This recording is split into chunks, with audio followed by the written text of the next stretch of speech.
स्वागत है न्यूज़ 18 के डिजिटल प्लेटफॉर्म पर। और ऑपरेशन सिंदूर पूरा हो चुका है। तैयारियां हम पहले से ही कर चुके थे और बहुत सारी नई चीज़ें देखने समझने को भी इस ऑपरेशन के दौरान मिली हैं। भारत के दम की हम चर्चा करते हैं, लेकिन दम के साथ साथ टेक्नोलॉजी के इस्तेमाल की अगर बात कर ली जाए, भारत की जो रणनीति बदली है उसकी बात कर ली जाए, तमाम चीज़ों को बहुत करीब से डिकोड करेंगे। एक बेहद खास मेहमान हमारे साथ जुड़ेंगे और फिर इस चर्चा को हम आगे ले जाएंगे। तो बहुत स्वागत, कैप्टन एसबी त्यागी सर हमारे साथ जुड़े हुए हैं। सर, आपका बहुत बहुत स्वागत है। आप चीफ काउंसलर हैं international council for industrial security and safety management. इससे आप अंदाज़ा लगा सकते हैं। सबसे पहले सर आपका एक रिएक्शन, ये जो ऑपरेशन सिंदूर हुआ इसे लेकर, फिर मेरा सवाल रहेगा। देखिए, भारत की जो बेटियां जिनका सिंदूर उजड़ गया, उनकी क्षतिपूर्ति तो किसी भी हालत में नहीं की जा सकती। लेकिन ये है कि आज जब हम इस भारत के प्रतिक्रिया को देखते हैं तो ये थोड़ा सा संतुष्टि का एहसास होता है कि कुछ हमने मीनिंगफुल एक्टिविटी की, जिससे कि उनका दुख, उनका गुस्सा थोड़ा कम हो जाए।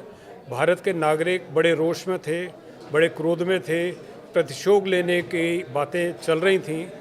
और आज जो ये 25 मिनट की घटना हुई, उससे ये ज़रूर है कि विश्व पटल पर भारत की क्षमता का, भारत की इच्छा शक्ति का और नेतृत्व की जो शक्ति है उसका एक मुलायजा हो गया, एक उदाहरण दे दिया भारत ने कि कब करेंगे, कैसे करेंगे, कहाँ करेंगे। ये निर्णय भारत ने लिया और सक्षम प्रतिक्रिया हुई है। जी, एक बड़ी महत्वपूर्ण बात आज सुबह से डिस्कशन के दौरान जो बात निकल कर सामने आ रही है, हमने कई आतंकी हमले देखे। पहले हम जाकर बताया करते थे आतंकी हमला हुआ, आतंकी हमला हुआ, आतंकी हमला हुआ। लेकिन 2014 के बाद से चीज़ों में, रणनीति में बदलाव आया है। पहले हम डिफेंसिव ज़्यादा हुआ करते थे, अब ऐसा लगता है कि आप इससे इत्तेफाक रखते हैं कि हम डिफेंसिव तो हैं ही हैं, अब हम एग्रेसिव भी हुए हैं, ख़ास तौर पर आतंकी ऑपरेशंस को लेकर। जी, पहले कहा जाता था कि भारत डिफेंसिव है, फिर कहने लगे कि भारत डिफेंसिव ऑफेंसिव है। हाँ, अब ये पूरी तरह से ये तय हो गया कि भारत जब डिफेंसिव होगा तो डिफेंसिव हो सकता है, डिफेंसिव ऑफेंसिव भी प्रूव कर दिया कि सक्षम है। और अब तो ये भी बता दिया कि हम ऑफेंसिव जब होंगे तो किस हद तक जाएंगे। 100 किलोमीटर अंदर पाकिस्तान में जाना आसान काम नहीं है। ये जो बार बार धमकी देता रहा था कि इस बार करके दिखाओ, इस बार करके दिखाओ, गली के मोहल्ले के बच्चे जब झगड़ा करते थे तो अगली बार थप्पड़ मार के दिखा। तो इनको अब तक ये थोड़ा सा वो गरूर था कि भारत करेगा नहीं। पिछली सरकार ने नहीं किया, अब तक नहीं किया। सन 47 से ये ग्रस्तता करता रहा है, चैलेंज करता रहा है भारत की माइट को। इस बार जब ये हो गया जवाब तो ये अब मालूम पड़ गया। क्योंकि मुझे एक छोटा सा किस्सा याद आता है कि एक मौलवी जब ये नमाज़ पढ़ने के लिए झुकता था तो गाँव का एक बच्चा जो है उसके पीछे जूता मार के भाग जाता था। तो बहुत देर तक बर्दाश्त करते रहे, हर बार वो चवन्नी देते रहे। एक बार जब जूता मारने के लिए उसको देखा कि बहुत बड़ी आसामी है, बड़े पठान, मोटा ताजा, और उसने सुनहरे गोटे वाला उसने पगड़ी बांधी हुई है, तो वो झुका तो सोचा कि अच्छी आसामी है, तो एक जूता उसको मार दिया। तो पठान ने वहीं पकड़ लिया और जम के धुनाई करी। तो पूछा क्यों मारा, मुझे तो इनाम मिलता था। तो बगल वाला जो इनाम देता था चवन्नी, उसने कहा कि मैं इंतजार तो पठान का ही कर रहा था। ये सबक सिखा दिया। अब ये जो सबक सिखा दिया पाकिस्तान को, ये समुचित है। लेकिन ये भी है, मैं एक यहाँ एक अंडरलाइन करना चाहता हूँ कि ये वन ऑफ नहीं है। ये भारत की नेतृत्व के एक सतत कार्रवाई का हिस्सा होना चाहिए। क्योंकि जब भी यह, क्योंकि ये विषबेल है, ये काटेंगे फिर पैदा होगी, काटेंगे फिर पैदा होगी। तो ये कंटिन्यूअस एक्सरसाइज इन कंटिन्यूम, जैसे बोलते हैं कि सतत कार्रवाई है।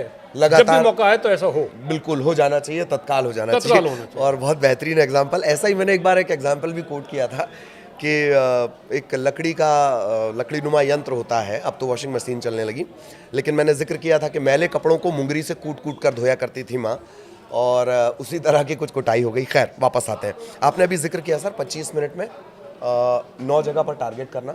हम देख रहे थे जब व्योमिका सिंह जो सूफिया कुरैशी हैं वो जब ब्रीफ कर रही थी, या मिस्री साहब जब ब्रीफ कर रहे थे, बाकायदा उसमें दिख रहा था पूरी तैयारी की गई है, पॉइंट्स तय कर लिए गए हैं, रिसर्च पूरी है, और ख़ास बात कि टेक्नोलॉजी का इस्तेमाल है, बिल्कुल टारगेटेड ऑपरेशन। आप इस ऑपरेशन को कैसे देख रहे हैं बाकी ऑपरेशन से इतर? क्वालिटेटिवली दो फर्क है। एक तो ये कि नॉर्मल रिएक्शन ये होता है कि बड़े गुस्से में आ जाएं, आंखों में खून उतर जाए कि बदला फौरन लो। ये ऐसा नहीं है कि बगल से एक तमंचा निकाला, गोली भरी और फायर कर दिया। भारत में जो परमाणुओं से डर नहीं है, लेकिन भारत के अंदरूनी कीटाणुओं से डर है। क्योंकि दो थे अभी हाल फिलहाल में, एक तो सुबह ही राशिद अल्वी ने सवाल उठा लिया। चार रोज पहले वही कांग्रेस का चरणजीत सिंह चन्नी, वो तो बालाकोट के बारे में अभी भी सबूत मांग रहा है। तो एक तो ये कि तैयारी, क्योंकि वारक्राफ्ट जो है इसमें प्रिपरेशन का टाइम बहुत ज़्यादा लगता है। फील्ड मार्शल मानेकशॉ ने जवाब दे दिया था कि राजनीतिक नेतृत्व कहे कि आज लड़ाई लड़ दो तो लड़ाई लड़ दे, हारने के लिए लड़ाई नहीं लड़ी जाती है। सैनिक जब जाते हैं तो जीतने के लिए जाते हैं, शहीद होने के लिए नहीं जाते। एक सैनिक का जो मूल जो बोलते हैं धर्म है, सैन्य धर्म है, वो ये है कि शहीद ना हो जाएं, ज़्यादा से ज़्यादा मारें। तो मारने का धर्म है उनका, शहीद होने का धर्म नहीं है। मूर्ख होते हैं जो शहीद हो जाते हैं, और बुद्धिमान होते हैं, सक्षम होते हैं जो मार कर वापस आते हैं। तो we don't want body bags, we want हमारे वीर आएँ, उनका जो है वीरोचित स्वागत किया जाए, तिलक किया जाए, माला पहनाई जाए, स्वागत हो। लेकिन जब बॉडी बैग्स आने शुरू हो जाएंगे तो पूरे देश का मोरल डाउन हो जाता है। इसलिए तैयारी में ज़्यादा समय लगा। और ये आज मैं आपको बता दूं, पहले ऐसा नहीं हुआ था। Institution of CDS was never tested. This is the litmus test. CDS के इंस्टीट्यूशन की क्या प्रभावी योगदान है इस तरह के कंबाइंड ऑपरेशन में, वो आज हमें देख लिया। जी। क्योंकि तीनों सेनाध्यक्ष सम्मिलित रहे और CDS का ओवरऑल कोऑर्डिनेशन रहा, तो ये सफलता मिली। जी। और एक लास्ट क्वेश्चन, बहुत शॉर्ट में इसका जवाब, क्योंकि आपकी ज़रूरत बहुत सारी जगहों पर आज है। द क्वेश्चन इसकी बार बार एक बात आती है अजीत डोभाल साहब की।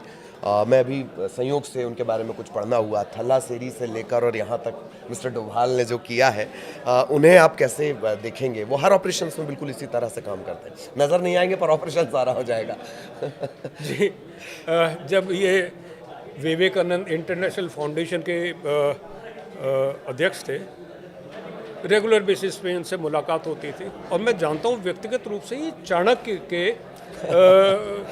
पुजारी हैं, बड़े प्रभावित हैं। और चाणक्य ने ये कहा था कि चिता की आग ठंडी होने से पहले प्रतिशोध ले लिया जाना चाहिए। ये एक बार ट्वीट भी किया, इनके पुराने ट्वीट की हिस्ट्री देखें तो इन्होंने ट्वीट भी किया था डोभाल जी ने, और ये आज मिल गया। 13 दिन का शोक की अवधि होती है सनातन धर्म में, 14वें दिन स्ट्राइक हो गई। तो ये वो हैं जो पूरे वर्ल्ड में एक NSA का क्या योगदान होता है, भारत के NSA ने ये पूरे विश्व को समझा दिया, पूरे विश्व को समझा दिया है। बहुत बहुत धन्यवाद, सैल्यूट भी आपको, इंडियन फोर्सेस को भी हमारा सैल्यूट है। इस चर्चा को यहीं विराम देंगे। नमस्कार।